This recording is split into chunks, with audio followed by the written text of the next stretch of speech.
thought I'd try something different. So we'll see how this goes. Wouldn't mind recording a few, so hopefully they'll get a bit better. But I've just picked this book out of Mum and Dad's shelf, and it's a curry for Murray.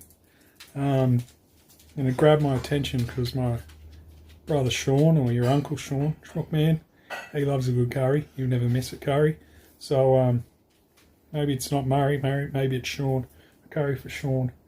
So, do you like eating curry? Is curry something you like? I know nowadays if I have a bit too much curry, it's so I've got to be a bit careful. But anyway, yeah, the Schmuckman loves a good bloody curry, bro. So, a curry for Murray.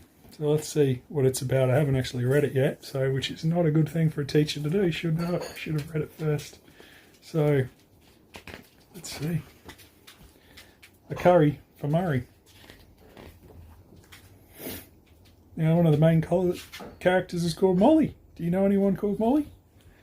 Molly lived next door to Murray and Maureen. One day, Murray had some bad news. Maureen's gone to hospital, he said. Molly was worried about Maureen and about Murray too. He was all by himself. I know, said Molly. I'll make a curry for Murray. So she did. What do you put in a curry? I know, do you? The next day, Murray popped his head over the fence. Thanks for the curry, he said. I've told everyone what a fine cook you are. That afternoon, Molly saw Mrs. Gregg from across the street. She had a bad cold.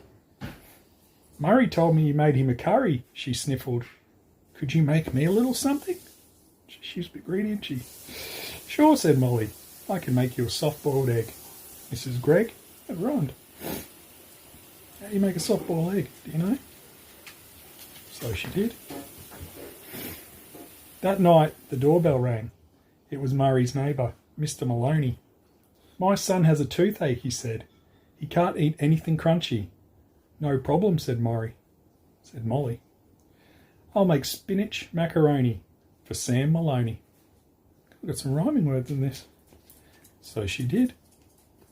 How do you make spinach macaroni? Pictures are pretty good. You'll see them. The next morning, the phone started to ring. More and more people needed Molly to cook for them. Ring, ring, ring, ring, ring, ring. Molly made tuna spaghetti for Mum's best friend Betty. Look at these people, a bit demanding. Pumpkin puree for baby Renee. And a chicken taco for cousin Marco. Ooh, they're my favourite tacos. What's your favourite food? Then a ham and cheese toastie for Pam the postie. Toad in the hole for Auntie Nicole. And cherry pie for Pop's friend Di. Calls, texts and emails came from further and further away. Cars, trucks and taxis blocked the street. Molly made slippery duck pasta for her brother's headmaster. She spit roasted some geese for the local police. God, she's a good cook, spit roast. And Singapore noodles for the Montague poodles. Then some steak and kidney for a builder in Sydney. And a lobster roll for a teacher in Seoul. Where's Seoul? South Korea, not North Korea. Don't want to go there. And juicy pulled pork for a nun in New York. Another story, first time I had pulled pork was in New York. It was with Chris Carpenter about 2 a.m. from a deli. I probably got sick.